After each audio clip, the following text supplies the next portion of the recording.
PM पाठशाला guys. आज हम लेकर आए हैं विजन आईएएस की मंथली करंट अफेयर मैगजीन जुलाई 2024 की, जिसमें आज हम गाइस करेंगे साइंस एंड टेक्नोलॉजी वाला पार्ट यानी जीएस 3 आज हम करने जा रहे हैं। गाइस, इससे पहले अगर आप चैनल पे नए हैं, do like share and subscribe to PM Pathshala. पूरे पिछले 2 साल की आपकी विजन आईएएस की मैगजीन की करंट अफेयर्स की वीडियोस हैं। इसके अलावा स्टैटिक पोर्शन के लिए भी आप वीडियोस देख सकते हैं चैनल की प्लेलिस्ट चेक करके। तो गाइज ऑलरेडी जुलाई 2024 के 6 टॉपिक्स कवर कर दिए गए हैं, चाहे वो पॉलिटी गवर्नेंस हो, इंटरनेशनल रिलेशंस हो, इकॉनमी हो, सिक्योरिटी हो, इन्वायरमेंट हो, सोशल इश्यूज है। एमसीक्यूज भी डाले गए हैं, तो आपके लिए बहुत इफेक्टिव है कि आप पहले वीडियो देखिए, फिर एमसीक्यू सॉल्व करिए, उनकी एक्सप्लेनेशन पढ़िए, सो दैट आपको पता चले कि how things are growing in you. आप कितना समझ पा रहे हैं चीज़ों को, उस चीज़ों के बारे में आपको पता चल जाएगा। आज भी 4 टॉपिक्स हैं, शॉर्ट्स नहीं कराऊंगी मैं। 4 टॉपिक्स को पहले साइंस एंड टेक के समझते हैं, फिर गाइज इसके बाद मैंने एमसीक्यू भी दे रखे हैं, वो भी सॉल्व करिए, अपने आंसर्स चेक करिए। देखिए आप कितने अच्छे से सुनते हैं और कितना आपके पास टॉपिक्स की कमांड है, वो आपको पता चल जाएगा। ठीक है, and that is a very good thing guys. देखो, हर तरह का प्रीलिम्स के लिए मदद करेगा, मेंस के लिए आपको मदद करेगा, तो स्टार्ट डूइंग दिस थिंग। ठीक है, चलो अब यहाँ पर हम साइंस एंड टेक्नोलॉजी में पहले टॉपिक पे चलते हैं, जिसका नाम है जेनेटिकली मॉडिफाइड क्रॉप्स पे। जीएम क्रॉप्स जिसे बोलते हो आप, कई बार आपने सुना होगा ना जीएम क्रॉप्स। तो क्या होती हैं ये? इसके बारे में क्या कोई नई रीसेंट न्यूज़ आई है, उसके बारे में हम देखते हैं। कह रहा सुप्रीम कोर्ट ने ना एक वर्डिक स्प्लिट करी है, और वो भी इस बात पर कि ना यूनियन गवर्नमेंट का एक डिसीजन आया था कि हम एनवायरनमेंट रिलीज कर रहे हैं जीएम मस्टर्ड क्रॉप 2022 में, तो उसकी वैलिडिटी पर स्प्लिट वर्डिक्ट आई है। देखते हैं कैसे कैसे आई है, क्या स्प्लिट वर्डिक्ट आई है, ये समझते हैं। अच्छा, एक बात बताओ, क्या आपको ये पता है कि स्प्लिट वर्डिक्ट क्या होती है? एक तो ना आप लोग बिल्कुल आंसर्स करना बंद कर दिए हो, इसलिए मेरा मन नहीं करता आप लोगों से कुछ पूछने का, because you guys won't give any answer to me. मतलब विच इज़ वेरी डिस्करेजिंग। कोई आंसर ही नहीं देता यार, आप पता नहीं क्या करते रहते हो, क्या पढ़ते लिखते हो आप लोग यार, हैं क्या कर रहे हो ये सब। स्प्लिट वर्डिक्ट का मतलब होता है, स्प्लिट वर्डिक्ट का सीधा सा मतलब है व्हेन अ जज of bench basically is enable to reach an unanimous decision. मतलब जब डिसीजन सही में मायने में ना आ रहा हो ना, जूरी बैठी है, मान लो जज बैठा है किसी केस के लिए, लेकिन कोई भी ना एक सेम कंक्लूजन पर आ नहीं पा रहा है, तो जब भी कुछ ऐसा होता है ना, तो उसको स्प्लिट वर्डिक्ट में कन्वर्ट किया जाता है। समझ रहे हो, स्प्लिट डिसीजन जैसे होते हैं, समझते हो आप? तो उसी को बस समझ लो, ये मामला है स्प्लिट वर्डिक्ट का, कि जहाँ पर जूरी बैठी है, तीन तीन जज बेंच बैठे हैं, जिसमें से डिसाइड ही नहीं हो पा रहा है कि इस पर्टिकुलर केस के लिए कैसे करें। स्प्लिट रूलिंग करनी पड़ती है कि आधे इसके ये फेवर में, आधे इसके नहीं फेवर में है। ठीक है, अब समझते हैं इसमें कैसे आया, क्या बात हुई। देखो, स्प्लिट वर्डिक्ट आई 2 जज बेंच की। वन जज था, उसने बोला कि जो अप्रूवल जीईएसी यानी जेनेटिक इंजीनियरिंग अप्रेजल कमेटी के द्वारा जो अप्रूवल दिया गया है 2022 में, वो डिफेक्टिव है। क्या है? डिफेक्टिव है, विटिएटेड है, एंड वो पब्लिक इंटरेस्ट के प्रिंसिपल से कंट्रेरी है, उससे थोड़ा सा भिन्न है। तो जज ने ये भी नोट करा कि जो एफएसएसएआई है, जो एक बॉडी है आपकी एफएसएसएआई, इसने कोई स्टडी कंडक्ट ही नहीं करी। किस बारे में कंडक्ट नहीं करी? कि अगर जीएम मस्टर्ड इंसान की हेल्थ पे जाएगा तो वो इसका इम्पैक्ट क्या होगा। समझ रहे हो बात को? अच्छा, एफएसएसएआई का फुल फॉर्म आप जानते ही हो, food safety and standard authority of India. License, registration, packaging, labelling food businesses के यही देती है हमारी कंट्री में। अच्छा, इन्होंने कंडक्ट ही नहीं करा, तो जज को पता चला ये बात भी। सेकंड जज ने कहा कि अप्रूवल को विटिएट नहीं करना चाहिए, अप्रूवल विटिएटेड नहीं है यानी डिफेक्टिव नहीं है। जज ने कुछ डायरेक्शंस इशू करे कि कुछ मॉनिटर करने की ज़रूरत है यूनियन गवर्नमेंट को। तो मतलब 2 तरह के जज निकल कर आए हैं, 2 तरह की बातें आई हैं। अब directions pass by court, direction फिर क्या पास हुई? तो यूनियन ऑफ इंडिया ने एक नेशनल पॉलिसी को थोड़ा सा इवॉल्व हुई है रिगार्डिंग जीएम क्रॉप्स। उसको कहा है कि सभी स्टेक होल्डर्स से पूछ पाछ के बनानी है, यानी स्टेट फार्मर्स से, इन सभी के साथ बैठ के आपको पॉलिसी फ्रेम करनी है। अब देखो, जेनेटिक मॉडिफिकेशन जो होता है वो क्यों करा जाता है, और अच्छा जेनेटिक मॉडिफिकेशन होता क्या है, सबसे पहली बात तो हम यही जाने। क्या ना, जब भी जेनेटिक मॉडिफिकेशन की बात आती है, यानी कि हम क्या कर रहे हैं, किसी ऑर्गेनिज्म के डीएनए में छेड़खानी कर रहे हैं, यानी हम उसके डीएनए को ऑल्टर कर रहे हैं, ताकि जो भी एग्जिस्टिंग डीएनए है उसको ऑल्टर कर कर नया जीन डाला जाता है। अब इसको किया कैसे जाता है, तो जो साइंटिस्ट होते हैं वो जेनेटिक मॉडिफिकेशन किसी प्लांट में करते हैं। कैसे करते हैं, उसके अंदर एक फॉरेन जीन यानी कि ट्रांस जीन को इंसर्ट कर देते हैं प्लांट के अपने ही जीन में। And this could be introduce एक प्लांट से दूसरे प्लांट पे, प्लांट से दूसरे एनिमल पे, माइक्रो ऑर्गेनिजम्स पे, इसको ऐसे किया जाता है। अब जब बात आती है जीएम मस्टर्ड क्रॉप की, मैं इस वाले टॉपिक पर भी आती हूँ, बर्नीज बस्तर वाले, लेकिन पहले जीएम क्रॉप आप समझ लो। जीएम मस्टर्ड क्रॉप जो होता है इसको DMH11 बोलते हैं। याद रखना इसका नाम क्या है, DMH11 है। DMH11 जो है इसको दिल्ली यूनिवर्सिटी के जेनेटिक मैनिपुलेशन सेंटर ने डेवलप किया था, और यहीं से पहली ऐसी ये क्रॉप है हमारी कंट्री की जिसको हमने कमर्शलाइज्ड कर दिया था, यानी बेच सकते हो आप मार्केट में भी। अच्छा, जीएम जो है ना, जीएम जो मस्टर्ड है उसको कमर्शियल कल्टीवेशन के लिए रिलीज नहीं किया गया था। बात ध्यान से समझना। कह रहा है भले ही DMH11 को बनाया इसीलिए गया था कमर्शलाइजेशन, लेकिन रिलीज नहीं किया था अभी। DMH11 में करते क्या है, दो मस्टर्ड की वेराइटी होती है, एक वरुणा, एक east European early Heera two. ये दो वेराइटी होती है मस्टर्ड की। कह रहा है इनको ना क्रॉस करा दिया जाता है। कह रहा देखो कन्वेंशनल ब्रीडिंग तो बड़ी मुश्किल थी, क्योंकि मस्टर्ड सेल्फ पॉलिनेटिंग होते हैं, तो पॉलन मेल पार्ट का जाके पॉलिनेट करता है, फिर फर्टिलाइज होता है फीमेल पॉलन पार्ट में सेम प्लांट में। तो this cross has been done. जब ये कैसे कराया कैसे आता था, बर्नीज एंड ब्रस्टर जीन से from the soil bacterium bacillus, इसमें एक बैक्टीरिया होता था उसकी मदद से। अब समझो ये होता क्या है, कैसे बर्नीज ब्रस्टर सिस्टम वर्क करता है। कह रहा देखो ये इसका बड़ा सुंदर सा डायग्राम दिया हुआ है। कह रहा है इसमें क्या कराया जाता है, क्रॉस पॉलिनेशन कराया जाता है। यानी कि जो मेल स्टेराइल लाइन है वो आपका, उसमें कुछ ना बर्नीज वाले जीन्स होंगे, उसको फीमेल वाले रिस्टोरर के साथ करवाओ, और वहीं से जो होगा आपका रेजिस्टेंस शुरू हो जाएगा, और वहीं से इसकी हाइब्रिड बनना शुरू हो जाएगा। बेसिकली ये देखो आप, ये मेल स्टेराइल प्लांट है, ये फीमेल रिस्टोरर प्लांट है। इन दोनों को क्रॉस करवा कर ये तैयार करवाया गया है हाइब्रिड, ठीक है। ये कमर्शियल प्रोड्यूस के लिए ही करा गया था। सबसे पहले आपका कैनोला में सिस्टर का आपका क्रॉप मस्टर्ड है कनाडा की, फिर USA में आया, फिर जापान में आया, फिर ऑस्ट्रेलिया में आया, भारत देश में भी शुरू कर रखा है। अच्छा, अगर हम कहते हैं कि भैया जेनेटिकली मॉडिफाई कर देना चाहिए, तो जेनेटिकली मॉडिफाइड क्रॉप्स का एग्रीकल्चर को इससे क्या फ़ायदा होता है। देखो पहले फ़ायदे की बात करते हैं। पहला फ़ायदा ये होता है कि इससे ना हमारा, क्योंकि हम ना जेनेटिकली मॉडिफाई कर रहे हैं, तो जितने भी पेस्ट मार जाता है या डिजीज़ होती हैं वो नहीं होंगी। इससे इनकी ना यील्ड की प्रोटेक्शन हो जाएगी, जितना आप उगा रहे हो उतना आपका सुरक्षित रहेगा। फिर इससे ना कॉस्ट फॉर फूड भी बचती है, रिड्यूस कॉस्ट फॉर फूड, ठीक है, ये भी एक फ़ायदा होता है। फिर यूसेज इन्वायरमेंटली जो है ना ये डैमेज नहीं करता, क्योंकि आप क्या करते हो, जब आप ट्रेडिशनल वे से करते थे तो आप पेस्ट को हटाने के लिए पेस्टिसाइड डालते थे। अब पेस्टिसाइड से क्या होता था कि इन्वायरमेंट को डैमेज करती थी, फिर जो इंसान भी खाता था उसके हेल्थ को भी इम्पैक्ट करती थी। कह रहे लेकिन जब आप ना जेनेटिकली मॉडिफाई कर दोगे एग्रीकल्चर या क्रॉप्स के जीन्स को ना, उससे इन्वायरमेंट का डैमेज बच जाएगा। फिर इससे ना न्यूट्रिशनल वैल्यू भी इन्हांस होती है आपकी, न्यूट्रिशन अच्छे हो जाते हैं। फिर टॉलरेंस टू ड्रॉट, आपको सूखे से बचा लेगा, आपका जो भी रिड्यूस होंगे, hence reducing the use of ground water, आपको ग्राउंड वाटर नहीं यूज़ करना पड़ेगा। ये सारे आपको फ़ायदे हो जाएंगे। अब हम चलते हैं other genetically modified crops in India के बारे में, और कौन कौन सी जेनेटिकली मॉडिफाइड क्रॉप्स हैं भारत देश में उसके बारे में बात करते हैं। क्या ना, सबसे पहले है BT कॉटन। जो क्रॉप्स मॉडिफाइड हुई हैं उसके बारे में हम चलते हैं, और सबसे पहले है इसकी BT कॉटन। ये पहली non food only approved GM crop है 2002 में फॉर कमर्शियल कल्टीवेशन। ये इंट्रोड्यूस करी गई थी ताकि हम जो भी वाइड स्प्रेड इन्फेस्टेशन है बॉलवॉर्म का उसको बचा सकें। तो 2018-19 में it was 95% of the total cotton जो प्लांट किया गया था भारत देश में।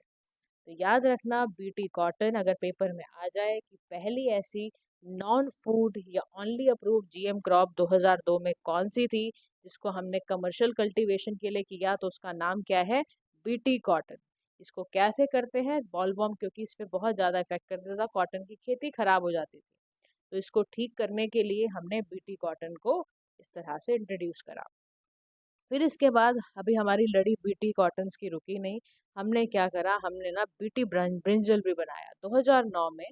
जेनेटिक इंजीनियरिंग अप्रेजल कमेटी ने, जो कि एक स्टैट्यूटरी कमेटी है, एनवायरनमेंट प्रोटेक्शन एक्ट 1986 के अंडर ये आती है, ministry of environment forest and climate change के अंडर ये आती है, काम करती है। इसने क्या करा, कमर्शियल कल्टीवेशन के लिए बीटी ब्रिंजल को भी क्लियर किया, but it was put on a 10 year moratorium. Technical expert team ने कहा कि अभी 10 ईयर थोड़ा देखेंगे, हम चेक करेंगे उसके बाद।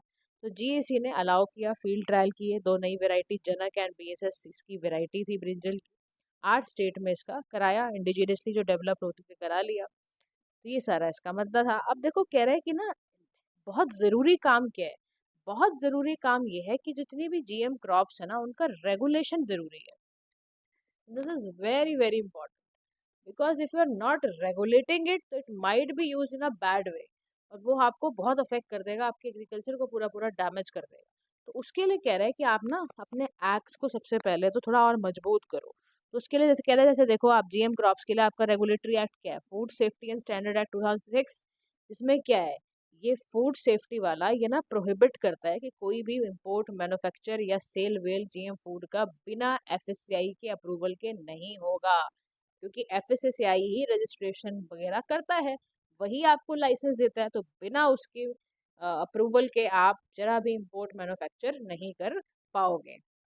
अच्छा, और क्या रेगुलेशन होती है जेनेटिक मॉडिफिकेशन के लिए? रिव्यू कमेटी बैठती है जेनेटिक मैनिपुलेशन के लिए, डिपार्टमेंट ऑफ जो बायोटेक्नोलॉजी है उसका काम है ये, वो पूरा रिसर्च एंड डेवलपमेंट करेगी। फिर स्टेट बायोटेक्नोलॉजी कोऑर्डिनेशन कमेटी है, ये पूरा रिव्यू करेगी सेफ्टी एंड कंट्रोल मेजर्स। ये डिस्ट्रिक्ट लेवल कमेटी होगी जो पूरा इन्वेस्ट करेगी, इन्वेस्टिगेट करेगी पूरा का पूरा। जीएम क्रॉप अप्रूवल प्रोसेस भी है, केस टू केस बेसिस पे पूरा साइंटिफिक एवेलुएशन करेगी कि क्या ये इंसान के हेल्थ पर या इन्वायरमेंट पर, और पूरा देखो जो भी इन्वायरमेंट प्रोटेक्शन एक्ट 1986 में लिखा हुआ है पूरा उसको लाइन बाय लाइन चेक किया जाएगा। चलो चेक तो करा जाएगा, ये सारी बातें बिल्कुल ठीक है, आपने बड़े अच्छे कंप्लाइंसेस तैयार किए हैं, लेकिन उसके बावजूद भी हम जीएम क्रॉप से डरते तो हैं। देखो बिल्कुल डरते हैं, क्योंकि पहला ही, क्योंकि यार खाने की बात है ना, आप समझो बात को, बात ये है कि आप कंज्यूम करोगे उसको फाइनली जाके। तो सबसे बड़ा डर जो होता है वो क्या होता है, ह्यूमन हेल्थ का। जो कल्टीवेशन है जीएम हार्बिसाइड टॉलरेंट क्रॉप्स का रिलाई हेविली ऑन ग्लाइफोसेट, और ये हर्बिसाइड यूएसए में यूज कब से हो रहा है, सिंस 1974।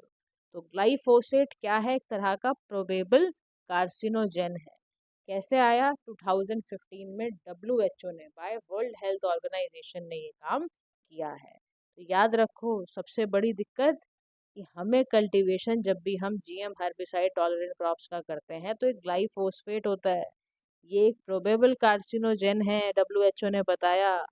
और अगर आपकी बॉडी में ये जाएगा तो it is very very damaging, क्योंकि कार्सिनोजेन का काम ही होता है, कार्सिनोजेनिक का मतलब ही होता है कैंसर पैदा करना। तो आप सोचो कैसे इतनी बड़ी रिस्क ले सकते हो आप, भाई खाने का मामला है। फिर दूसरी चीज, जब जब आप जीएम क्रॉप्स के बारे में बात करते हो, बायोडाइवर्सिटी के लॉस के लिए भी आपको तैयार रहना चाहिए। कह रहा प्रेजेंस ऑफ बार जीन, जिससे कि जीएम मस्टर्ड का जो प्लांट हेर्बिसाइड है, आप जैसे स्प्रे करते हो ना, जैसे आप किल करने की कोशिश करते हो ग्लाइफोसिनेट एमोनियम वगैरह को, तो इससे आपकी बायोडाइवर्सिटी को लॉस होगा। However it was contended that HT, यानी जो आपका हाई हर्बिसाइड टॉलरेंट है, ये पूरा का पूरा इसके पास अपॉर्चुनिटी है कि वो डिस्ट्रॉय कर दे मिक्स फार्मिंग को, जो भी प्रेवलेंट है, इससे आपके वेजिटेशन पे असर पड़ सकता है। तो ये सारी बातें बड़ी वैसी है भाई, खतरनाक सी। फिर कंटेमिनेशन की दिक्कत है, gene flow from GM crops, basically इससे वाइल्ड और वीडी क्रॉप रिलेटिव्स को भी असर पड़ता है, ऑर्गेनिक फार्मिंग को बहुत असर पड़ता है। तो for example there have been transgene escape events, Canada में हुए जीएम कैनोला की वजह से, फ्लैक्स की वजह से, व्हीट की वजह से, फिक्स की वजह से। तो कंटेमिनेशन है, ये भी दिक्कत है। कंटेमिनेशन का मतलब मिलावट का क्या करोगे, कैसे करोगे मिलावट वाला मामला, इससे कैसे बचोगे बताओ, कोई है एस्केप इवेंट? फिर एफर्ट ऑफ हनी बीज एंड अदर पॉलिनेटर्स, आप हर्बिसाइड्स का ओवर यूज करो, इससे वीड की पॉपुलेशन पे इनडायरेक्टली इफेक्ट पड़ेगा और इससे ना नेक्टर की अवेलेबिलिटी बेचारे की गायब हो जाएगी। अब जब ये आएगा ही नहीं एचटी क्रॉप्स पे, तो हार्बिसाइड क्रॉप्स पे जब आएगा ही नहीं, तो मुझे एक बात बता दो, जब ये आएगा ही नहीं तो उससे क्या नुकसान नहीं होगा हार्बिसाइड टॉलरेंट क्रॉप्स पर? मोनार्क बटरफ्लाई जैसे यूएसए में एग्जाम्पल दे रखा है, उसकी पॉपुलेशन पर असर पड़ गया, नेगेटिव इम्पैक्ट पड़ गया, क्या करोगे फिर आप? फिर कॉरपोरेट कंट्रोल की बात है कि high level of corporate concentration जो सीड मार्केट में है, इसकी वजह से हायर प्राइसेस हैं, लिमिटेड चॉइस है फार्मर्स के पास। फिर इनकम लॉस की भी बात है, देखो बहुत सारी जो क्रॉप्स होती हैं उनका सब्सटेंशियल इंक्रीज हुआ प्रोडक्शन में, शार्प डिक्लाइन हुआ फार्म गेट प्राइसेस का, इससे प्राइस जो हैम्पर हुए फार्मर्स के, वो भी एक बात है। बीटी कॉटन एक बहुत बड़ा एग्जाम्पल है जिसमें कि बम्पर क्रॉप की वजह से क्या हुआ, शार्प प्राइस डिक्लाइन देखने को मिल रहा है। तो वे फॉरवर्ड में यहाँ बोलते हैं कि आपको करना क्या है। कह रहे हैं काम करो, सबसे पहले सीखो रिसर्च एंड डेवलपमेंट करना, इसके में ऊपर पैसा लगाना पड़े लगाओ, नई सीड वैरायटी को लेकर आओ जो रिजिलियंट हो, जिसका हार्मफुल असर ना हो। देखो बहुत ध्यान रखना पड़ेगा, और ये काम बिना रिसर्च एंड डेवलपमेंट के आप नहीं कर सकते हो। सेकंड काम क्या करो, information to be generated for regulatory approval. आप प्लांट को डिस्क्राइब करो, उसकी बायोलॉजी दिखाओ, उसका जेनेटिक मॉडिफिकेशन होने के बाद उस प्लांट पे क्या असर पड़ेगा वो बताओ। ये भी देखो कहीं से कोई एलर्जी तो नहीं हो जाएगी, कि कितना टॉक्सिक है, इसमें कहीं नए प्रोटीन्स तो आ रहे हो तो वो भी एक्सप्रेस करके बताओ। अभी सारा काम करना पड़ेगा। जब भी रेगुलेटरी वाला काम हो तो सिर्फ ऊपर ऊपर से रेगुलेशन नहीं करनी है, आपको अंदर भी झांकना है कि कैसे क्रॉप काम कर रही है। फिर पार्लियामेंट्री स्टैंडिंग कमेटी की जो रिकमेंडेशन है GM crops and impacts on environment, वो क्यों, वो तो रेफर करनी है। तो सेंट्रल गवर्नमेंट जब भी स्टेट को कंसल्ट करेगी तो वो देखे process of field trial, close environment consultation with agriculture university, GAC जो है वो एक्सपर्ट को बिठाए बायोटेक्नोलॉजी के, उसका पूरा साइंटिफिक इवेलुएशन करे, कॉम्प्रिहेंसिव स्टडी करो। कह रहे जैसे आपने बेटर असेसमेंट किया था ना, सक्सेस ऑफ बीटी कॉटन इसीलिए हो पाया ना, तो बाकियों की भी आप ऐसे ही करो, पूरा असेसमेंट करो। देखो मानते हैं BT cotton non food item था, लेकिन करना तो पड़ेगा ना आपको फूड आइटम्स के लिए भी, अगर आप इंट्रोड्यूस करना ही चाहते हो तो। So this is all about guys your this topic. Now move to the next topic that comes under National Green Hydrogen Mission. क्या होता है ये, why we are reading about it, है ना, उसको हम सबको समझते हुए करते हैं। देखो न्यूज़ में क्यों था, सबसे पहले हम ये समझते हैं। क्या ना, देखो जो ministry of your new and renewable energy जो है, इसने ना एक बड़ी अच्छी गाइडलाइंस निकाली। क्या निकाली, स्कीम गाइडलाइंस निकाली कि टेस्टिंग फैसिलिटी हम चेक करेंगे। बेसिकली हम चाहते हैं नेशनल ग्रीन हाइड्रोजन मिशन के स्टैंडर्ड एंड रेगुलेशन फ्रेमवर्क को डेवलप करना। मतलब कि ministry of new and renewable energy ये चाहती है कि नेशनल ग्रीन हाइड्रोजन का जो मिशन है उस पर काम अब अच्छे से होना शुरू हो जाए। तो उसके लिए गाइडलाइंस तैयार करें कि कैसे इसमें इंफ्रास्ट्रक्चर बनाया जाएगा, कैसे इसको इंस्टीट्यूशनल सपोर्ट मिलेगा, ये सारी चीज़ें। अब बजटरी एलोकेशन इस पे 200 करोड़ है टिल योर फाइनेंशियल ईयर 2025-26। अच्छा अब हम समझते हैं कि इसके ऑब्जेक्टिव क्या है। सबसे पहले हम ऑब्जेक्टिव पे चलते हैं। क्या ना, सबसे पहले ना हमें आइडेंटिफाई करने आने चाहिए gaps in the existing testing facility for component technologies and processes, कि हम देखें पूरे वैल्यू चेन में ग्रीन हाइड्रोजन उसके डेरिवेटिव्स को पूरा चेक कर लें, उसके गैप्स वगैरह जो भी हैं वो भी देख लें। National institute of solar energy भी है, ये हमारी इम्प्लीमेंटेशन एजेंसी है जो इस पूरी स्कीम को करेगी। तो क्वेश्चन आ सकता है कि नेशनल हाइड्रोजन मिशन को इम्प्लीमेंट कौन करने जा रहा है, तो याद रखना national institute of solar energy, ठीक है, ये काम कर रही है। अच्छा इम्प्लीमेंटेशन में कुछ मेथडोलॉजी भी है, जैसे टेस्ट फैसिलिटी रखी जाएगी, call for proposals, project appraisal committee, selected agencies, letter of award, ये सब कुछ दिया जाएगा। फंडिंग एंड डिस्बर्समेंट की बात आई तो 100% जो कैपिटल कॉस्ट है वो कौन देगा, वो आपका एमएनआरआई फंड करेगा, मिनिस्ट्री ऑफ रिन्यूएबल एनर्जी, ठीक है, new and renewable energy fund करेगा, पूरा पैसा यही उठाएंगे, गवर्नमेंट एंटिटीज उठाएंगे, ठीक है। चलिए अब हम सबसे पहले समझते हैं कि ग्रीन हाइड्रोजन क्या होता है, why we are in the need of green hydrogen, है ना, वो सब आपको समझ में तभी आएगा जब ग्रीन हाइड्रोजन समझोगे आप। तो ग्रीन हाइड्रोजन मतलब वो कि जब हम हाइड्रोजन को कैसे प्रोड्यूस करें, इलेक्ट्रोलिसिस के प्रोसेस से। यानी कि इलेक्ट्रोलिसिस में क्या होता है, वाटर मॉलिक्यूल्स हाइड्रोजन से स्प्लिट हो जाते हैं, ऑक्सीजन स्प्लिट हो जाती है, तीन चीजें निकलती हैं, वाटर मॉलिक्यूल से हाइड्रोजन बाहर होगा, ऑक्सीजन बाहर होगी, इससे जो इलेक्ट्रिसिटी जनरेट होती है from renewable sources like solar, wind, hydro, वो ऐसे ही जनरेट होती है। यानी दूसरा, ग्रीन हाइड्रोजन को प्रोड्यूस करने का एक और तरीका है बायोमास। इसमें आप क्या कर दो, बायोमास को गैसीफाई कर दो, गैस के साथ गैसिफिकेशन कर दो, तो गैसिफिकेशन से भी आप हाइड्रोजन को प्रोड्यूस कर सकते हो। अच्छा, अब ग्रीन हाइड्रोजन की नीड हमें इसलिए क्योंकि इसकी बहुत जगह पर एप्लीकेशन है। कह रहा कहाँ कहाँ पर, कह रहा जो आप फ्यूल सेल इलेक्ट्रिक व्हीकल बनाते हो, एविएशन, मैरीटाइम इंडस्ट्री में, फर्टिलाइजर, रिफाइनरी, स्टील जगह में, शिपिंग में, पावर जनरेशन में, इन सभी जगह पर ग्रीन हाइड्रोजन का इस्तेमाल किया जाता है और हमें सभी की ज़रूरत है। फिर कहता है 70% जो कैपिटल कॉस्ट है वो आपके नॉन गवर्नमेंट एंटिटी से आएगी। ध्यान रखना इस बात को। 70, वैसे अभी हमने क्या पढ़ा कि भाई उसके लिए तो पूरा वो बात है, लेकिन ग्रीन हाइड्रोजन को प्रोड्यूस करने के लिए जो कैपिटल कॉस्ट जो आएगी वो 70% नॉन गवर्नमेंट एंटिटीज इसके लिए देंगी। अब हम चलते हैं टाइप्स ऑफ हाइड्रोजन को समझते हैं। देखो हाइड्रोजन के बहुत सारे टाइप्स होते हैं। सबसे पहला ब्लैक ब्राउन हाइड्रोजन है, इससे कोल गैसिफिकेशन होता है, कोयला जिससे बनता है, आपका सोर्स इसका कोयला होता है। ग्रे हाइड्रोजन मिथेन के रिफॉर्मेशन से बनता है, नेचुरल गैस से बनता है। ब्लू हाइड्रोजन कोल के गैसिफिकेशन फॉसिल फ्यूल से बनता है। टर्क्यूज हाइड्रोजन प्रायोलिसिस से, मीथेन से होता है। पिंक में इलेक्ट्रोलिसिस होता है, न्यूक्लियर एनर्जी। ग्रीन हाइड्रोजन आपका रिन्यूएबल सोर्सेस से बनता है। तो ये सारे के सारे हाइड्रोजन के टाइप्स हैं। अब हम देखते हैं नेशनल ग्रीन हाइड्रोजन मिशन में 2023 में जो कि लॉन्च हुआ, उसके क्या क्या फेज हैं, कैसे वो वर्क करेगा ये मिशन, उसके बारे में बात करते हैं। कह रहा देखो इसमें रुपीज 19,744 करोड़ लगाए जा रहे हैं। इसका एक फेज 1 है जो 2022-23 से 25-26 तक है। एक फेज है 26-27, 29-30 तक का फेज है। अब हमने नेशनल ग्रीन हाइड्रोजन मिशन को बना इसलिए रहे हैं ताकि हम, इंडिया एक ऐसा ग्लोबल हब बन जाए प्रोडक्शन का, यूसेज का, export of green hydrogen and it's derivatives का एक हब बन जाए। फिर चलते हैं की कंपोनेंट पे। तो यहाँ पर ना डिमांड बहुत क्रिएट होती रहती है, जैसे एक्सपोर्ट होगा, डोमेस्टिक यूटिलाइजेशन होएगा, ये सारा काम चलेगा। फिर एक होता है साइट प्रोग्राम, यानी कि strategic intervention for green hydrogen transition, यानी इसमें इलेक्ट्रोलाइजर्स मैन्युफैक्चर होंगे, ग्रीन हाइड्रोजन प्रोड्यूस होगा, ये सारा होगा। पायलट प्रोजेक्ट है स्टील के लिए, मोबिलिटी के लिए, शिपिंग के लिए, डिसेंट्रलाइज एनर्जी एप्लीकेशन के लिए।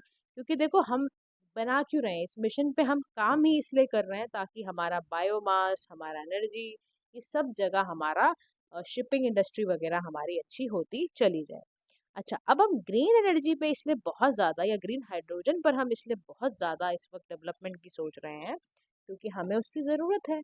दूसरा, इसके लिए हमने काम क्या किया है, हमने ना ग्रीन हाइड्रोजन हब्स तैयार करे हैं 3 पोर्ट्स पे। दीनदयाल कांडला गुजरात में है, पारादीप उड़ीसा में है, चिदम्बरम तुतिकुरिन तमिलनाडु।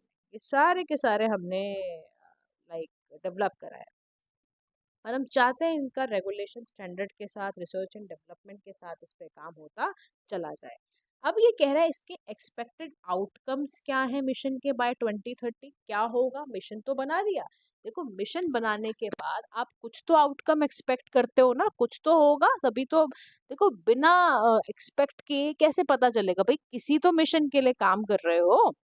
इसमें हम ये चाहते हैं कि इंडिया ना ग्रीन हाइड्रोजन की जो इंडिया की प्रोडक्शन कैपेसिटी है वो 5 MMT पर एनम हो जाए।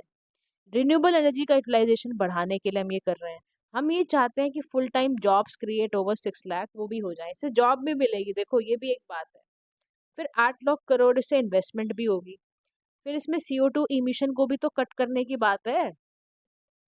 तो कह रहा है देखो इसलिए हम इस मिशन पे बहुत ज्यादा फोकस कर रहे हैं क्योंकि देखो अल्टीमेटली 2030 क्यों बोल रहा है ये, सस्टेनेबल डेवलपमेंट गोल्स का ईयर है यार, अचीव नहीं करोगे क्या। फिर इंडिया जो स्टेप ले रहा है taken under NGHM national green hydrogen mission, वो क्या है? गेल limited has started India's Methane project for blending hydrogen in city gas distribution। Indore Madhya Pradesh में ऐसा किया गया है। फिर NTPC लिमिटेड है, वो भी ये काम कर रही है। NTPC लिमिटेड भी इस पे इनिशिएट कर रही है। 8% PNG नेटवर्क पे काम कर रही है। Hydrogen based fuel cell electric vehicle buses हैं ग्रेटर नोएडा ले वगैरह में, वो इस पे काम कर रही है। ऑयल इंडिया लिमिटेड है, इसने डेवलप किया 60 किलोवाट कैपेसिटी हाइड्रोजन, ये भी इस पे काम कर रहा है। तो ये सारे के सारे स्टेप्स हैं under your national green hydrogen mission, चाहे वो गेल लिमिटेड द्वारा हो, चाहे वो NTPC द्वारा हो, ऑयल इंडिया लिमिटेड के द्वारा हो, ये तीनों काम स्टेप्स किए जा रहे हैं। अब हम चलते हैं क्या क्या ऐसे चैलेंजेस हैं इन ग्रीन हाइड्रोजन एडॉप्शन। सबसे पहला चैलेंज है इकोनॉमिकली वायबिलिटी। इतना आसान नहीं होता चीज़ें। क्या ना, नीति आयोग ने बताया कि जो करंट कॉस्ट है ना ग्रीन हाइड्रोजन को प्रोड्यूस करना, वो भी इलेक्ट्रोलिसिस से, कह रहा पर केजी आप प्रोड्यूस करोगे ना, तो आप समझो कि $4.10 से $7 खर्च होगा। तो बहुत महंगा है। मतलब it's very difficult to compete with grey और ब्राउन हाइड्रोजन। वो सस्ते में निपट जाता है, ये बहुत महंगा है, तो लोग इससे भागते हैं कि हम क्यों करें। क्योंकि मैंने आपको बताया ना, इसकी फंडिंग वगैरह बहुत वो है, लाइक आपको प्राइवेट प्लेयर्स कर रहे हैं, तो वो फिर बचते हैं, वो कहते हैं यार इतना पैसा कौन खर्च करेगा। फिर एक दूसरी समस्या पता है क्या है? हाइड्रोजन को स्टोर करना बहुत मुश्किल काम है, क्योंकि हाइड्रोजन जो है हाई प्रेशर टैंक्स में जाता है। ये 350-700 बार टैंक प्रेशर होता है उसका, और लिक्विड क्रायोजेनिक टेम्परेचर चाहिए ही होता है। तो बॉइलिंग पॉइंट हाइड्रोजन का वो आप -2.5 2 डिग्री सेल्सियस है। तो हाइड्रोजन को स्टोर करना बहुत पंगा वाला काम है। फिर स्किल्स नहीं है, वर्कफोर्स नहीं है हमारे पास। वर्कफोर्स की डिमांड है, यहाँ पर आपको ज़रूरत है 2.83 लाख लोगों की। है नहीं लोग, ऐसे लोग नहीं है जो स्किलफुल हो, जिनको डिज़ाइनिंग प्लानिंग इंस्टॉल करना आता हो। फिर रिसोर्स की स्कार्सिटी तो है ही, इलेक्ट्रोलाइज करना वाटर को which can require 9 litres of water पर किलोग्राम, तो भाई कहाँ से लाओगे इतना पानी? नेशनल एनर्जी एजेंसी ने तो यही सवाल उठाया था हमसे। फिर ग्लोबल जो स्टैंडर्ड्स हैं कार्बन इंटेंसिटी सेफ्टी के लिए, वो बहुत ज़्यादा रेगुलेटरी हैं। तो वो वाइडली हर कंट्री में वेरी करते हैं, तो बड़ा मुश्किल है, क्योंकि कोई ग्लोबल स्टैंडर्ड है ही नहीं इस तरह का कि इतने इतने पे काम हो जाएगा। ग्लोबल स्टैंडर्ड बहुत वेरी करते हैं, हर जगह जगह पर अलग अलग है। फिर कह रहा है कि वे फॉरवर्ड में करोगे क्या आप? कह रहा है इसके लिए ना एक काम ये हो सकता है कि ना आप ना इसकी कॉस्ट को रिड्यूस करो। इंडिया एक काम करे, सबसे पहले इसकी प्रोडक्शन कॉस्ट को $1 पे लेकर आए बाय 2030। भाई कुछ भी करो, इसका कॉस्ट कम करो, वरना लोग नहीं करेंगे। इंसेंटिव डालो, बिना करते हैं लोग, बिना प्रोडक्शन लिंक इंसेंटिव दिए लोग कुछ नहीं करेंगे, क्योंकि प्राइवेट प्लेयर करेगा तो उसको पैसा चाहिए। बिना पैसे के नहीं चलेगा, और बहुत अर्ली स्टेज पर है अभी आपका, तो आप प्रोडक्शन लिंक इंसेंटिव लगा ही दो। रिसर्च एंड डेवलपमेंट के लिए इंडिया की जिम्मेदारी है कि $1 बिलियन लगाओ पैसा 2030 तक, अगर आपको बनना है तो उसके लिए पैसा लगाओ पहले। फिर एक काम करो कि ना इनिशिएट कर दो, ग्रीन हाइड्रोजन स्टैंडर्ड बना दो, जैसे डिजिटल आर्टिफिशियल इंटेलिजेंस और मशीन लर्निंग के जो लेबल्स वगैरह है वो चिपकाओ, सर्टिफिकेशन बनाओ। और एक इंटर मिनिस्ट्रल गवर्नेंस स्ट्रक्चर तैयार करो प्रोजेक्ट मैनेजमेंट यूनिट के लिए, जो डेडिकेटली एक्सपर्ट्स के साथ मिलकर इस पे काम कर सके। ठीक है, तो this is what you need to write whenever you are writing about green hydrogen mission. Right कि ठीक है, अच्छा तो है, इसके मिशन के हमारे आइडियाज़ भी बहुत अच्छे हैं, लेकिन it's very difficult to implement it. मतलब काम कैसे इस पे होएगा, ये एक बहुत बड़ी वजह है कि भाई क्या करेंगे इस पे। ठीक है, now let's move to the third topic, जिसमें हम बात करने जा रहे हैं फेशियल रिकॉग्निशन टेक्नोलॉजी FRT के बारे में। ठीक है, नीति आयोग ने क्या करा, एक ना वाइट पेपर रिलीज करा, responsible AI for all on FRT facial recognition technology. अच्छा, ये पेपर ना बेसिकली करना क्या चाह रहा है ये समझो। ये पेपर ना एग्जामिन करना चाहता है FRT को as a first use case under NITI Aayog RAI principal. Basically ये चाहता है इंडिया में, भारत देश में फेशियल रिकॉग्निशन टेक्नोलॉजी रिस्पॉन्सिबल और सेफ डेवलपमेंट के साथ आप सामने आए, फ्रॉड ना हो जाए। अब समझो FRT क्या होती है, कैसे वर्क करती है, इस पे काम चलते हैं। देखो, फेशियल रिकॉग्निशन टेक्नोलॉजी एक आर्टिफिशियल इंटेलिजेंस सिस्टम है जो अलाउ करेगा, आइडेंटिफाई कराएगा, वेरिफिकेशन कराएगा बंदे का बेस्ड ऑन सर्टेन इमेजेस और वीडियो डेटा के बेस पर, ताकि कॉम्प्लेक्स एल्गोरिथम सुलझ पाए। तो कह रहा कि देखो, ये बात तो समझ लो आप कि आर्टिफिशियल इंटेलिजेंस सिस्टम है जो आइडेंटिफाई करेगा, वेरिफिकेशन कराएगा बंदे का। हैं अब ना, ये ना दो पर्पस फुलफिल करता है। एक तो one on one verification of identity. तो facial map is obtained for the purpose of matching it against the person's photograph on a database. One on one कभी आपने गए होगे, आधार कार्ड बनवाने जाते होगे आप कहीं भी, मतलब आप कोई भी, जब आप तो देखो सभी कामों में मैं देख रही हूँ कि आधार कार्ड बनाने जाओगे, चेंज कराने जाओगे, तब भी अब आपका होता ही है। बैंक अकाउंट्स खुलवाने जाओगे, वहां पर भी आपका फेशियल मैप वगैरह लिया जाएगा, वन ऑन वन आइडेंटिटी ली जाती है, आपके आई स्कैन किए जाएंगे, है ना। कई बार तो मैंने देखा है कि हरियाणा के बच्चे एग्जाम देने गए थे तो उनका भी स्कैनिंग हुई थी आंखों की, है ना। तो लाइक फेशियल रिकॉग्निशन मैं देख रही हूँ आजकल हो रहा है। आप मोबाइल फोन्स चलाते हो तो उस पर भी तो आपका फेशियल रिकॉग्नाइज करके तो फोन ओपन होता है आखिर आपका।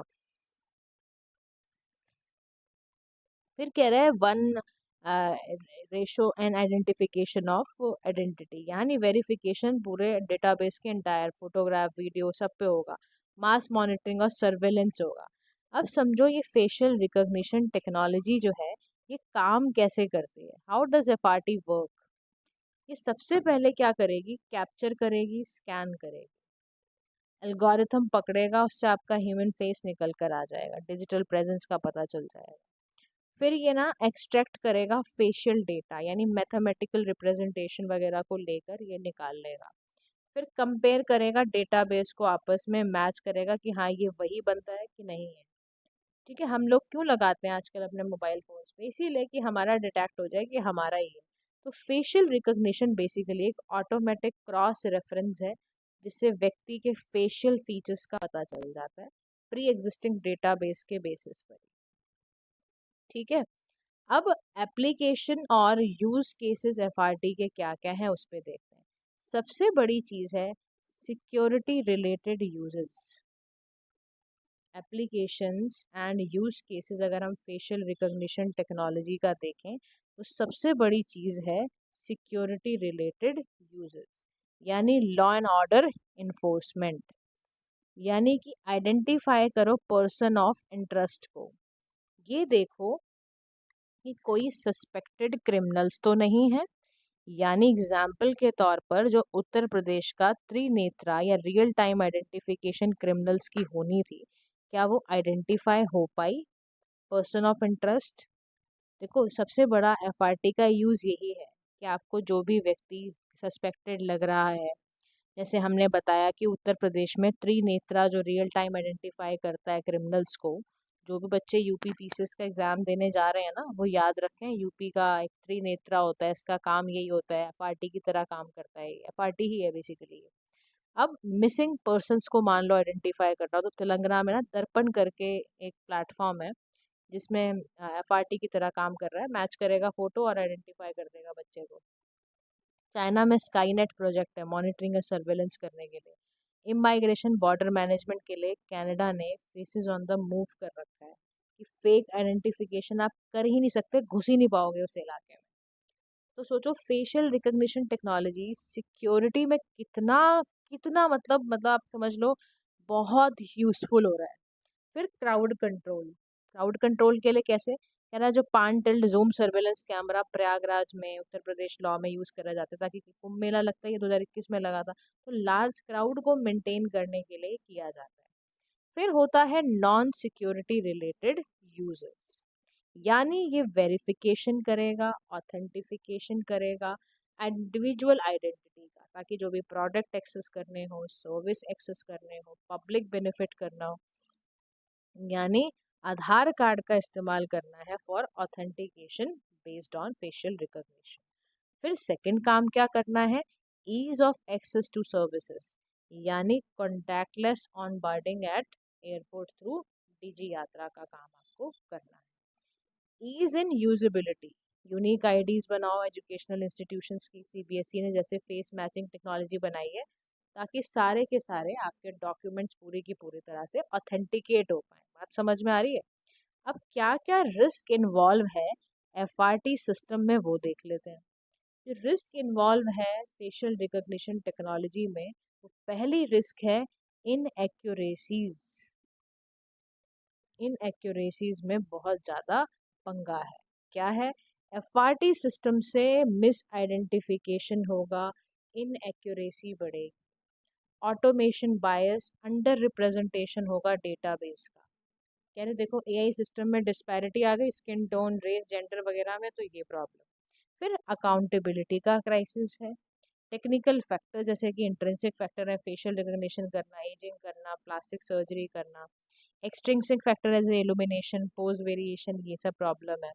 फिर ग्लिचेस ऑन पर्टुर्बेशन, मतलब एफआरटी की वजह से ना बहुत ज़्यादा ह्यूमन, बट आप देखो टेक्नोलॉजी ना अल्टीमेटली ग्लिच भी तो आ ही सकता है यार, रोक सकते हो क्या? आपके फ़ोन्स में नहीं आ जाता कई बार टेक्निकल ग्लिच, नेटवर्क्स काम नहीं कर रहे, कभी फ़ोन का कुछ विंडो उड़ गई, कुछ हो, कुछ भी, एनीथिंग कैन हैपन यार। और फिर ट्रेनिंग ना हो, मान लो ह्यूमन ऑपरेटर्स को कि एफआरटी चलाना कैसे है। हमारा देश में अभी भी इतना हम डिजिटली साउंड नहीं हुए हैं। देखो बात को समझो आप।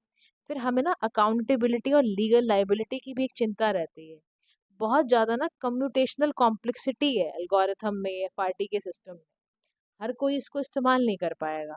फिर राइट्स बेस्ड इश्यूज हैं। सुप्रीम कोर्ट ने जस्टिस के एस पुट्टास्वामी के केस में यूनियन ऑफ इंडिया 2017 में साफ तौर पे बोला था कि हर किसी को इंटरनेशनल ऑटोनॉमी है, हर किसी को राइट टू प्राइवेसी है with in article 21 of the constitution. अगर एफआरटी सिस्टम वायलेट होगा तो यानी कि पर्पस क्रीप होगा, यानी अगर आप किसी का पर्सनल डेटा चुरा के, उसकी फेशियल इमेजेस चुरा कर कुछ करोगे, देखो तो बहुत ही खतरा हो गया। मतलब डेटा का लीक होना, मीनिंगफुल कंसेंट ना होना, आप किसी की प्राइवेसी को पता नहीं कैसा कैसा कर दो, किसी की फोटो पता नहीं आप कहाँ कहाँ पे कैसे यूज कर लो। मतलब this is very very dangerous basically. आप सोचो, मैं तो आपको एक सलाह दूंगी, किसी भी हालत में जितनी भी एआई एप्स होती हैं इसमें फोटो मत डाल देना अपनी गलती से, या अपना कोई ऐसा डॉक्यूमेंट मत डाल देना, क्योंकि यू नेवर नो उसका क्या हश्र कर दिया जाएगा। देखो बहुत डेंजरस है इस समय, be very very careful nowadays. तो वे फॉरवर्ड में बोला जा रहा है कि रिकमेंडेशन माननी है नीति आयोग की for responsible use of FRT. उसके लिए क्या करो? Principle of privacy and security, यानी डेटा प्रोटेक्शन रेजीम को इस्टेब्लिश करो। थ्री प्रोंग्ड टेस्ट करो, लीगैलिटी पे, रिस्पॉन्सिबिलिटी पे, प्रोपोर्शनैलिटी पे। फिर एग्जाम्पल के तौर पर जो digital personal data protection act 2023 है, उसका काम क्या है? प्रोसेसिंग करवाओ डिजिटल प्रोटेक्शन डेटा को रेगुलेट करने में। फिर हॉलिस्टिक गवर्नेंस फ्रेमवर्क की ज़रूरत है कि एक्सटेंट हम देखें कितना डैमेज हुआ है, कितनी लायबिलिटी किसकी बनती है। फिर adopting privacy by design principles, purpose ये भी देखो कि अकाउंटेबिलिटी तो देखो आपको रखनी पड़ेगी ताकि पब्लिक का ट्रस्ट तो बने। कोई तो ऐसा मान लो कोई ग्रीवेंसेस का आ गया है, तो उसके लिए कोई तो प्लेटफॉर्म है जहाँ पर कोई एफआरटी रिलेटेड इश्यूज को सुनने वाला तो हो, कोई रिलायबिलिटी तो हो, कोई प्रिंसिपल ऑफ प्रोटेक्शन पॉजिटिव, कोई कमेटी, एथिकल कमेटी बिठा के यार असेसमेंट कराओ आप। तो ये सारे काम बेहद ज़्यादा ज़रूरी होते हैं। अब हम चलते हैं अपने नेक्स्ट टॉपिक की ओर, इसमें हम डिस्कस करेंगे इंडिया का ballistic missile defence programme. Why in the news हम देखते हैं। देखो रिसेंटली डीआरडीओ ने सक्सेसफुली फ्लाइट टेस्ट को कंडक्ट किया है of the phase 2 ballistic missile defence system. और फेज 2 जो है वो बेसिकली एंडो एटमॉस्फेरिक मिसाइल है, लॉन्च किया गया from integrated test range Chandipur. Post detection है टारगेट मिसाइल का by weapon system radar deployed. Phase 2 है air defence endo atmospheric missile, इसमें भी एंटीजेनियसली डेवलप करा गया है 2 stage solid propelled ground launch missile system. फिर तीसरी चीज़ है, इसमें न्यूट्रलाइज करना है हमें एनिमी बैलिस्टिक मिसाइल थ्रेट को, ये भी ध्यान में रखना है। फिर डेमोन्स्ट्रेट करना है इंडिया का जो इंडिजिनस कैपेबिलिटी है कि कैसे हम ना बैलिस्टिक मिसाइल्स को कैसे हम डिफेंड कर सकते हैं। तो बैलिस्टिक मिसाइल डिफेंस सिस्टम है क्या?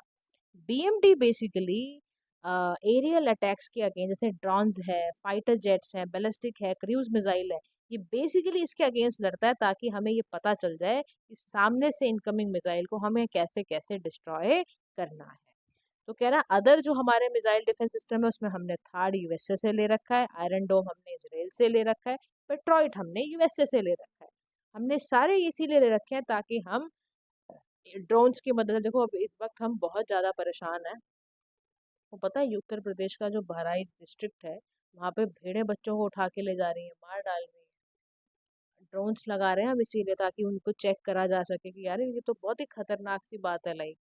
तो इसीलिए मिसाइल सिस्टम का बहुत अच्छा होना बहुत ज़रूरी है। कह रहा है इसीलिए 2 तरह के मिसाइल्स होते हैं, क्रूज़ मिसाइल, एक होता है बैलिस्टिक मिसाइल। क्रूज़ मिसाइल का मतलब है जब आप जेट इंजन्स का यूज़ कर कर कॉन्टिन्यूअस फ्लाइट कर रहे हो जर्नी में। यहाँ पर आपने क्या डाला, रॉकेट पावर्ड है। यहाँ जेट इंजन्स थे या रॉकेट पावर्ड है। यहाँ जो फ्लाई करेगा लो एल्टीट्यूड में करेगा, टेरेन्स हायर कंटूर हायर मैन्युवरिटी वाले एरिया में। यहाँ पर बेसिकली एटमॉस्फेयर के अपवर्ड में चलेगा वो, ठीक है। यहाँ पर शॉर्टर रेंज है क्रूज मिसाइल में, यहाँ लॉन्ग रेंजर तक जाके उसकी स्पीड होती है। इसमें जीपीएस और इनेरियल गाइडेंस लगाया जाता है, इसमें इनेरियल गाइडेंस लगाया जाता है। इसमें स्मॉलर सिंगल वॉरहेड है, इसमें लार्जर पेलोड्स होती हैं, मल्टीपल वॉरहेड की तरह यूज करा जा सकता है। क्रूज मिसाइल में अब ब्रह्मोस मिसाइल इस्तेमाल की जाती है। इसको बहुत डिटेक्ट करना बड़ा मुश्किल है। इसमें डिटेक्ट करना तो ईज़ी है, लेकिन इसमें इंटरसेप्ट करना मुश्किल है क्योंकि इसकी स्पीड इतनी ज़बरदस्त होती है। तो पृथ्वी एंड अग्नि जो सीरीज़ ऑफ मिसाइल्स होते हैं, वो बैलिस्टिक मिसाइल्स होते हैं। तो ध्यान रखना, cruise missile lower atmosphere, ballistic missile higher atmosphere से लॉन्च करती है और ये साइट पे जाके टारगेट करती है। अब हमारे जो बैलिस्टिक मिसाइल डेवलपमेंट प्रोग्राम हुआ, उसकी एक इवोल्यूशन हिस्ट्री है। वो ऐसे ही नहीं यूज हुआ। कह रहा it was sanction first in 2000 in the backdrop, क्योंकि हमारे चाइना से भी रिलेशंस खराब थे, हमारे पाकिस्तान से भी रिलेशन खराब थे, और हमें डरता भैया दोनों ही न्यूक्लियर न्यूक्लियर पावर प्लांट्स देके बैठे हैं। तो हमें मंगवाना पड़ा ये भी। तो फेज 1 हमारा यही हुआ कि 2000 किलोमीटर का लिया हमने। पहले हमने पृथ्वी एयर मंगवाया, फिर अश्विन मंगवाया, स्वर्डोस मंगवाया, और सक्सेसफुली हमने टेस्ट भी करा। फिर इंटरसेप्ट मिसाइल हमने 5000 किलोमीटर वाली मंगवाई, AD1 AD2 हमने सारा मंगवाया एयर डिफेंस वाला, ताकि लॉन्गर रेंज वाले मंगवाए, ऐसे एटमॉस्फेयर के लिए मंगवाए जो लो एक्सो एटमॉस्फेरिक है। इन सभी के लिए हमने एयरक्राफ्ट में लगाने शुरू करे। AD2 मंगवाया जो हमारा 3000 से 5500 किलोमीटर की रेंज का था। अब बैलिस्टिक मिसाइल डेवलपमेंट प्रोग्राम करना हमारी देखो बेहद ज़रूरत है, चाहे वो स्ट्रेटेजिक पॉइंट ऑफ व्यू हो, चाहे सिक्योरिटी पॉइंट ऑफ व्यू, चाहे टेक्नोलॉजिकली, चाहे diplomatically. Why strategically BMD programme is important, क्यों? क्योंकि स्ट्रेटेजिकली ऑटोनॉमी होना बहुत ज़रूरी है, वरना मार दिए जाओगे। Net security provider Indo Pacific region में होना आपकी जरूरत है। कह रहा है इसीलिए आप जब देखो S-400 डिफेंस सिस्टम की डिले हुई ना डिलीवरी में, क्योंकि रशिया यूक्रेन का कॉन्फ्लिक्ट था।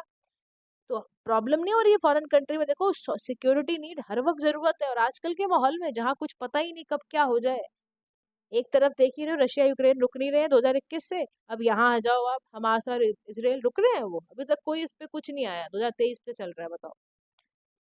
तो रीजनल और ग्लोबल बैलेंस ऑफ पावर को करने के लिए आपकी ज़रूरत है कि आप बैलिस्टिक मिसाइल डिफेंस सिस्टम को लेकर आओ। फिर सिक्योरिटी पॉइंट ऑफ व्यू से भाई साहब, इंडो पैसिफिक की चेंजिंग सिक्योरिटी एनवायरनमेंट बहुत बदल रहा है, थ्रेट्स बहुत ज़्यादा है। आपको निगेट करने के लिए, न्यूक्लियर कोजन को रोकने के लिए आपकी ज़रूरत है ये। साउथ एशिया में आपको जो अलग अलग तरीके से थ्रेट आते रहते हैं, दूर मत जाओ। बांग्लादेश का क्राइसिस चालू है अभी। हसीना को, जो आपके prime minister ex prime minister Hasina है, उनको साफ बोला गया है अभी कि आप नहीं गई तो फिर भारत से उड़ा ली जाओगी आप। तो मतलब कितना खतरा रहता है हमारे बॉर्डर्स पे ही। फिर टेक्नोलॉजिकली अगर रहेगा, रडार टेक्निक सिस्टम्स होंगे, टेलीकम्युनिकेशन एरोस्पेस वगैरह में भी यूज करोगे आप। फिर डिप्लोमेटिकली तो देखो भैया, सीधी सी बात है, major powers like US and Russia, अगर आप इनको चाहते हो रिलेशंस को अच्छा रखना, तो आपको इनके साथ ही डील्स करनी पड़ेगी। फिर लेकिन चैलेंजेस भी हमारे साथ ही हैं। सबसे बड़ा चैलेंज है आर्म्स रेस। आर्म्स रेस का मतलब कैसे, कि BMD can change the nuclear order and alter strategic stability. Technology के एडवर्सरीज हो जाएंगी, रिस्टोर करना हो म्यूचुअल वल्नरेबिलिटी। आर्म्स रेस बढ़ना देख बढ़ेगा वही, क्योंकि अभी सबको ही लग रहा है मेरे पास ये वाला भी हथियार आ जाए, मेरे पास ये वाला भी हथियार आ जाए। तो ये फिर cost and resources, secure adequate funding allocating कर रहे हो आप, और उसकी वजह से आपको कोई ध्यान नहीं है कि दूसरी और भी डेवलपमेंट है भाई दुनिया में, वो कैसे करोगे। फिर इंटरऑपरेबिलिटी एंड इवोल्यूशन की प्रॉब्लम है। Defence capability need to do advancement कर करके आप ये देख लो कि आप कहीं एडवर्सरीज में ना फंस जाओ। तो जो इंडिया का, देखो इंडिया ना कुछ ऐसा करे कि BMD कैपेबिलिटी को डेवलप करो, डिप्लॉय करो, जैसे आप प्रोजेक्ट कुशा के थ्रू कर भी रहे हो। लेकिन याद रखना, इतने के लिए यूज़ करना कि डिटेक्ट हो जाए, न्यूट्रलाइज करना हो एयरक्राफ्ट बैलिस्टिक मिसाइल्स को, प्रिसीशन गाइडेंस रखना, इसके लिए यूज करो कि आपके डेटरेंस पोस्चर जो है वो इन्हांस हो जाए, आपका पोटेंशियल थ्रेट से बचने के लिए हो जाए। लेकिन कभी भी ये मत समझ लेना कि इससे मैं अपना चालू करूंगा या मैं अपने आप को बहुत कैपेबल बना के दूसरे कंट्रीज को मैं अटैक करूंगा, ये सब काम नहीं करना। It's a new chapter marking India's defence में मॉडर्नाइजेशन एफर्ट करते रहो। देखो, मॉडर्नाइज तो आपको अपनी हर चीज को करना होता है, तो डिफेंस को भी करो, लेकिन उल्टा मतलब नहीं होना चाहिए। हॉट वॉर तक कोशिश करो नहीं जाना, कोल्ड वॉर तक भी मत जाओ, आप इतना बनाओ कि हाँ आपका डेटरेंस पोस्चर तैयार रहे। सो गाइस देखो, this is very nice chapter, till this we have completed now. अच्छा, आज हमारा ये टॉपिक पूरा मंथली करंट अफेयर्स का साइंस का कवर हुआ है। शॉर्ट्स का हम बाद में करेंगे, यानी कि कल की वीडियो में। अभी आप एक काम करो, इमीडिएटली आप चलो एमसीक्यूज पार्ट पे, ठीक है। एमसीक्यू पार्ट में आप चलो, साइंस एंड टेक के सबसे पहले देखो, सबसे पहला क्वेश्चन ही है, which is genetically modified crop, ठीक है। तो आपकी क्वेश्चन करते जाओ। फिर नेक्स्ट क्वेश्चन है genetically modified GM mustard crops के बारे में है क्वेश्चन। नेक्स्ट है बर्नीज बर्स्टर सिस्टम के बारे में, जीएसी के बारे में। सारे क्वेश्चंस देखते जाओ पॉज करते हुए, पहले क्वेश्चन सॉल्व करना, देन वॉच द आंसर्स, ठीक है। आंसर्स में भी मैंने ना एक्सप्लेनेशंस भी डाली हैं, ध्यान रखो। एक्सप्लेनेशंस भी मैंने डाली हैं, उसको भी रीड करनी है आपने, उसको छोड़ना नहीं है, because explanation is also very important. तो आप देखो ये सारी एक्सप्लेनेशंस वगैरह करके, ठीक है। This is all about your this science and tech का। कल शॉर्ट्स करेंगे, आज पूरा इसको रिवाइज करो। If you have any of the doubt, please let me know in the comment section and please give us some motivation. आपका motivation मिलता रहे, थोड़ा इंगेजमेंट दिखाया करो गाइस, ठीक है। चलो, have a nice day to all.